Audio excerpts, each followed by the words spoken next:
जुलाई माह के अंदर कार्मिकों के इंक्रीमेंट लगने के बाद आईएफएमएस पर जो बेसिक पे है उसको अपडेट किया जाना है। अभी आईएफएमएस पर जब हम बेसिक पे अपडेट करते हैं तो वहाँ पर एक प्रकार से एरर शो हो रही है, तो उसका समाधान कैसे करें और बेसिक पे को कैसे अपडेट करें, ये सभी चीज़ें हम इस वीडियो के माध्यम से सीखेंगे। यदि आपने अभी तक चैनल को सब्सक्राइब नहीं किया है तो चैनल को सब्सक्राइब कर लीजिए और बेल आइकन दबा लीजिए, जिससे आने वाले सभी नोटिफिकेशन है आपको तुरंत मिल सके। ये वीडियो है वो एक तरह से एजुकेशनल पर्पज़ के लिए है, तो इसमें आप जो बेसिक है उसको आईएफएमएस पर अपडेट करना सीखेंगे। तो चलिए अपने पोर्टल पे चलते हैं, किस प्रकार से हमें बेसिक को अपडेट करना है। इसके लिए हमें सबसे पहले जो एसएसओ पोर्टल है उसके ऊपर आ जाना है। यहाँ पर हमें जो डीडीओ की एसएसओ आईडी और पासवर्ड है वो डाल के यहाँ से लॉगिन करना है। लॉगिन करने के बाद हमारे सामने इस प्रकार से एक पेज खुल जाएगा। इस पेज के ऊपर हमें यहाँ पर लेफ्ट साइड में जो IFMS 3.0 का आइकन है इसके ऊपर हमें क्लिक करना है। इस पर क्लिक करने के बाद हमारे सामने इस प्रकार का पेज खुल जाता है। यहाँ पर हमें एक्सेस वर्कस्पेस क्लिक करना है। इसके बाद हमें डेस्क 2 और यहाँ पर डीडीओ के ऊपर हमें क्लिक कर देना है।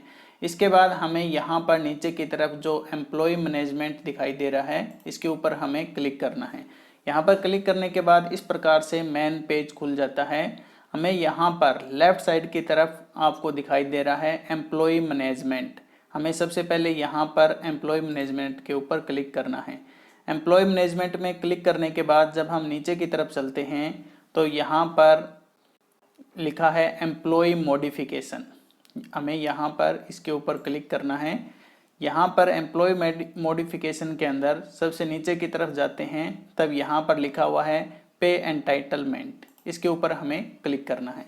इसके बाद जो भी कर्मचारी हमारे इस पोर्टल पर हैं उनके नाम हमें दिखाई देते हैं। तो जिस भी कर्मचारी की हम जो बेसिक है वो चेंज करना चाहते हैं, उस कर्मचारी के आगे जो मॉडिफाई लिखा हुआ है उस मॉडिफाई बटन के ऊपर हमें क्लिक करना है।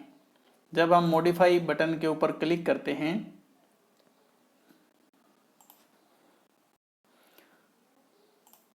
तो इस प्रकार से उस कार्मिक से संबंधित सारी डिटेल है वो हमारे सामने खुल जाती है। नीचे की तरफ उस कर्मचारी को मिलने वाली बेसिक पे, डियरनेस अलाउंस, एचआरए और उसकी जो कटौतियां हैं, सैलरी डिडक्शन डिटेल आ जाती है।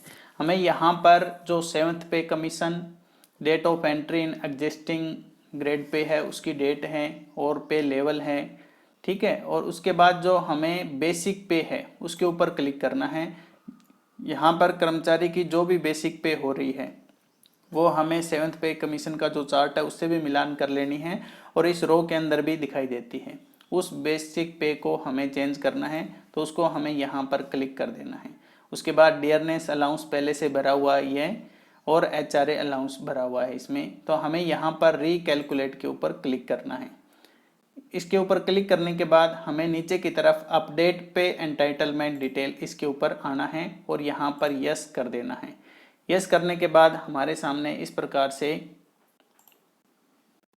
फेल्ड का मैसेज आता है। यानी इस तरीके से हम इस बेसिक को चेंज नहीं कर सकते हैं। इसी समस्या का समाधान हम इस वीडियो के माध्यम से करेंगे। यदि आपने अभी तक वीडियो को सब्सक्राइब नहीं किया है तो एक बार वीडियो को आप सब्सक्राइब कर लें, चैनल को सब्सक्राइब कर लें और वीडियो को लाइक कर दें। तो अभी मैं आपको बताऊंगा किस प्रकार से हम बेसिक को चेंज कर सकते हैं।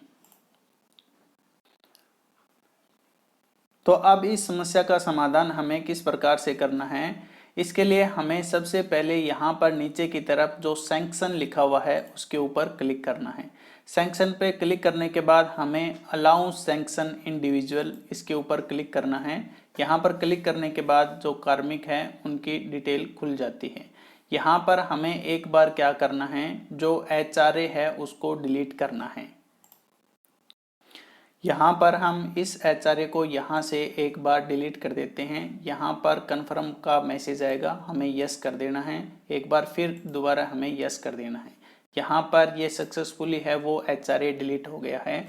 अब एक बार फिर हमें यहाँ पर वापस एम्प्लॉय मैनेजमेंट के अंदर वापस हमें जो पे एंटाइटलमेंट है उसके ऊपर दोबारा जाना है।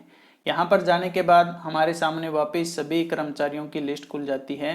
जिस भी कर्मचारी का हम जो बेसिक है वो चेंज करना चाहते हैं उस कर्मचारी के नाम के सामने हमें यहाँ पर मॉडिफाई पे क्लिक करना है। मॉडिफाई पे क्लिक करने के बाद एक बार फिर हमारे सामने वही डिटेल खुल जाती है जिसमें पे कमीशन है, date of entry in existing pay, band grade pay level, वो सारी चीज़ें हमें दिखाई देती है। यहाँ पर एक बार फिर हमें बेसिक पे क्लिक करना है और बेसिक इंक्रीमेंट लगने के बाद जितनी हुई है उसके ऊपर हमें क्लिक करना है। डियरनेस अलाउंस 50% पहले से भरा हुआ है और गवर्नमेंट क्वार्टर यदि कर्मचारी के पास है तो यहाँ पे यस करना है, नहीं तो यहाँ पर नो करना है। इसके बाद जो हाउस रेंट अलाउंस है जितना भी कर्मचारी को मिल रहा है जिस भी सिटी के हिसाब से 9% है, 18, 27, वो हमें यहाँ पर क्लिक करना है। उसके बाद हमें यहाँ पर रिकैलकुलेट करना है।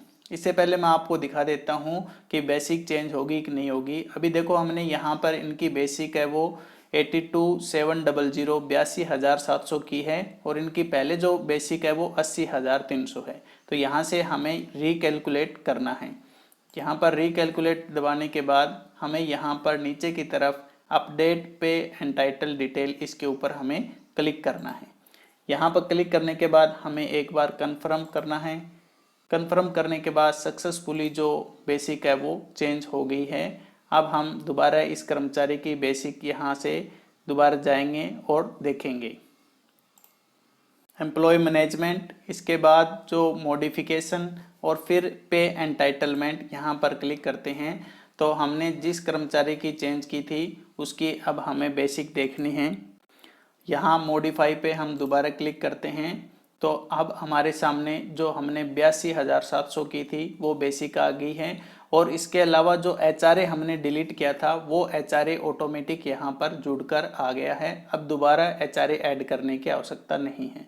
तो इस प्रकार से इंक्रीमेंट लगने के बाद हम बेसिक है वो आसानी से चेंज कर सकते हैं, किसी भी प्रकार की एरर हमारे सामने नहीं आएगी। आशा करता हूँ आपको वीडियो पसंद आया है। यदि वीडियो पसंद आया है तो ज़्यादा से ज़्यादा साथियों के साथ शेयर कीजिए जिससे उन्हें इस समस्या का सामना न करना पड़े और वीडियो को लाइक और सब्सक्राइब कीजिए। Thank you.